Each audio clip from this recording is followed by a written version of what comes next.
Oh, What's up? what's up? BFFs, woo! Dude, you're looking. Okay, so this is so fun. Love this. You guys probably recognize these faces. This is Josh Richards and Brianna LaPaglia. They're taking their hit podcast, BFFs, on the road with the Best Friends for Now tour. Produced with Barstool Sports and hydrated by Body Armor Flash IV. So, Josh and Brianna, thank you for joining us. First of all, can we talk about how you two came together to begin with? Were you best friends before? Give us the backstory, the history. Yeah, do you want to give us the lowdown? Brianna's like, I want to hear Josh's Give us the short version. Yeah, I'll give a summed up version. I sometimes talk a little bit too long. That's why we started a podcast. But we met because at the beginning of the podcast, it was just me and Dave. Dave Portnoy was originally one of the BFFs in here, but he's abandoned us since then. R.I.P. Yeah, R.I.P. to Dave. we did the podcast together, and we realized like there was a piece that was kind of missing, and we kind of started auditioning Barstool talent, and eventually Bree came in and did a show with us, and we were like, oh, this is a perfect fit, like added the female perspective, which was deeply needed when it was just kind of me and Dave broing out. So it helped a lot, and then now me and Bree are best friends. We didn't know each other when we did the first podcast together, but When did this start? How long ago? Almost 5 years? Yeah. It's been a long time. Portnoy moved on when? Was it last year? the start, yeah. Yeah. It was about a year ago. About a Christmas year time ago. last year. Yeah. So, Yeah, he just cut it off, left. I'm went like to Florida. I'm in his age range, so like I'm pushing 50 at this point. I'm not sure exactly how old Dave. I think he's about to be 50, if not 50. I think he's like 55, yeah. He's 62. Yeah. Yeah, he's up there. What has it been like in the post-Portnoy era of the podcast, and what prompted like you guys taking things on the road? Yeah, I mean, I think, Dave still tries to get his, fill of the tea or whatever you want to call it with us every once in a while. I feel like he kind of uses us, actually. And, he'll Tracks, get, he'll get to, get excited every once in a while about whatever's going on in the world of pop culture, what we're talking about. But I think when we were able to take it down our own lane, we were able to talk a little bit more on the podcast. Yeah, we weren't really allowed to talk too much with Dave because he likes to speed through things. And we get to talk about what we want to. I feel like it's more personal now. Yes, definitely. Every once in a while, we would be trying to riff, and he'd just be like, all right, next segment, we're done with this. And, okay, I guess we are. So, Moving it along. Yeah, he'd move it along. It was a little quicker pace. Yeah. So you mentioned you guys talk about pop culture. What are like the main, if people are tuning into you, what can they expect from your show? Well, there's so much, but it really is dependent on the week. So we have like headline sheets, and anything that's really being talked about, crazy, from celebrities to sports to news stories, we cover it. So just probably not in a serious fashion like you guys do. We kind of have a fun spin on it. But yeah, it's really anything and everything that's popping. So you guys are going to be doing your show live at a place called Joe's on Wheat Street. I don't know if you've checked out the venue yet. Yeah, I've done a show there before. It's fun. Yes. Yeah. So it's a big place. Like people think it's like this bar, but it's like, I mean, it's massive. Like a couple thousand people can probably fit in there. What's kind of on the, I don't know if you have your headline sheet that you've gone over yet, because the news changes so quickly, but what's on the docket? Well, for the live shows, we try to keep it a little mysterious. So we have no phones allowed. Yes. We tell stories that we might not be able to say on air, and we have special guests, and we actually have diss tracks about each other at the live show. Oh. Yeah.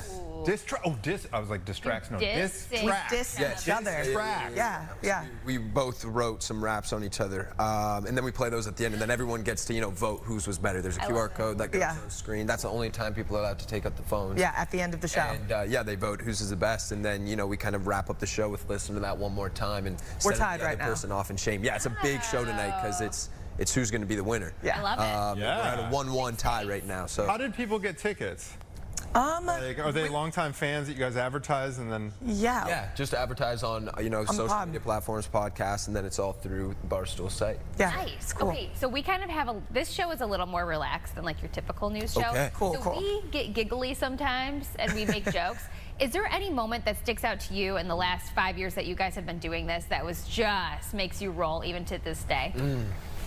There's so many. Funny guest or maybe something that happened that was like whoops and then you laugh or We had thought this was really funny when Josh and I first started like doing it on our own. We wanted to like try all these new segments, and I don't know if you guys know Josh Peck.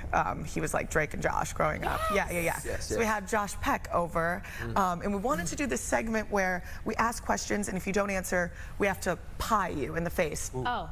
But then we get our guest over to the studio, and we're thinking, he's like telling us he has to pick up his kids, Josh Peck.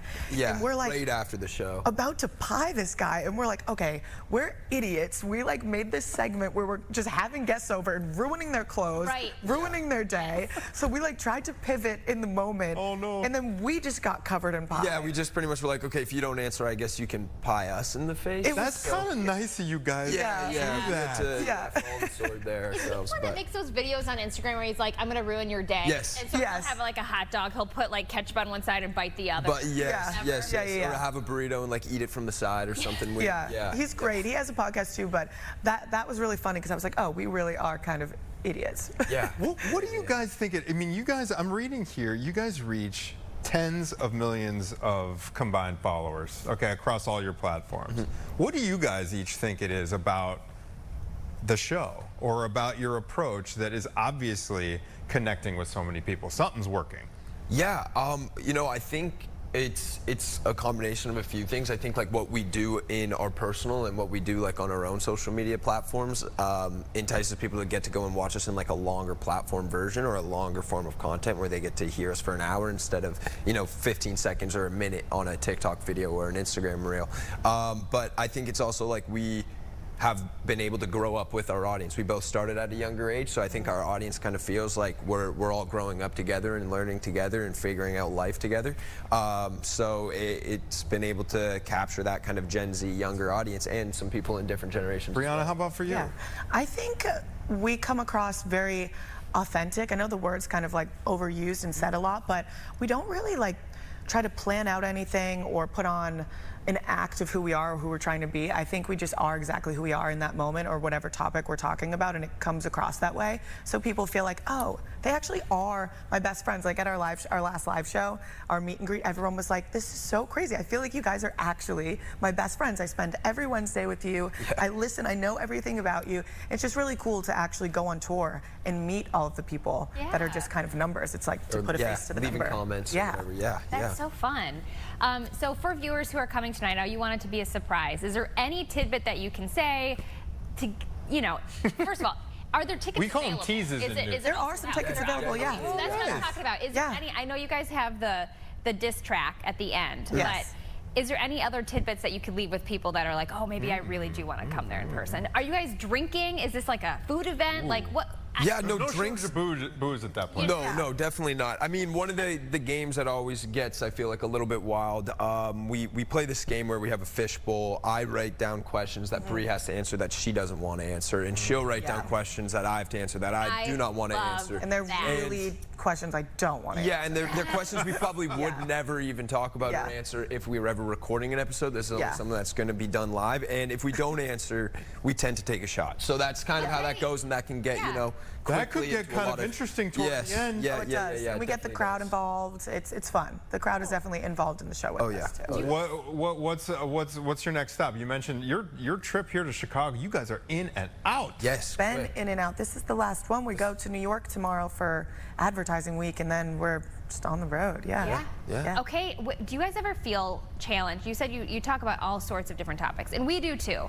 Do you ever feel sometimes like that is one of the harder things doing a podcast and is feeling knowledgeable about these topics that you're talking about?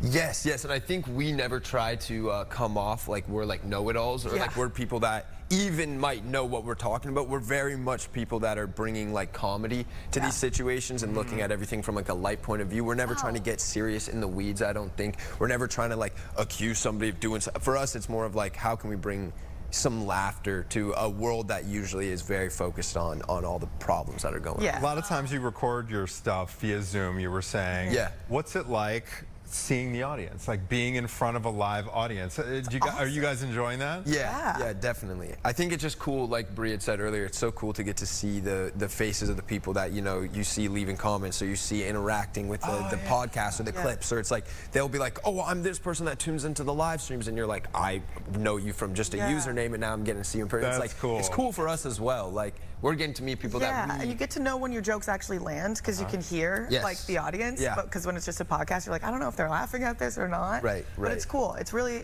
fun to see everyone in person. Do you guys have any like ideal guest on your show that you want? Ooh, yeah. That you haven't had yet? I mean, obviously Taylor Swift, but There you go. that's mine for the day I die. Taylor Swift. Yeah. Okay. Man, I wouldn't rule that out. She's doing a bunch of shows right now. Yeah. Yeah, I mean, hey. she's starting to kind of get on some pods I know. and do her thing. Maybe the next album. Right. We'll about get you, it for the Josh? next one. I think Andy Samberg for me would be like a dream guest. I just love him at SNL, love him in his movies. Cool. Brooklyn. All right, He's put it out there. awesome. Yeah, he's great. He's He's so great. talented. You guys are too. You're doing something thank you. so right. You're connecting with so many people. Enjoy Chicago. Will do. I hope you have a blast while you're here. You're seeing it's not a war zone. No, I know. beautiful, actually. Yeah. I was looking out through my hotel last night. I was like, this is lovely. I know. Chicago has always been great. I love it. Enjoy. Really, enjoy the city. Beautiful. It's so great to have you both here. Yeah, some live beauty shots. Look at that. Yeah. Look at that. Look at that. You guys are going to Still have a get blast. tickets. Gorgeous. They're still available. Tickets available. Go grab Wait, before we let you go, where can people grab? If they want tickets, is there a You can just go to barstoolsports.com or you can look at our Instagrams and they'll be up there. Go to Yeah. Beautiful. BFF spot. Yeah. Brianna and Josh, have fun tonight. Thank you, guys. Chicago Now. Really appreciate it.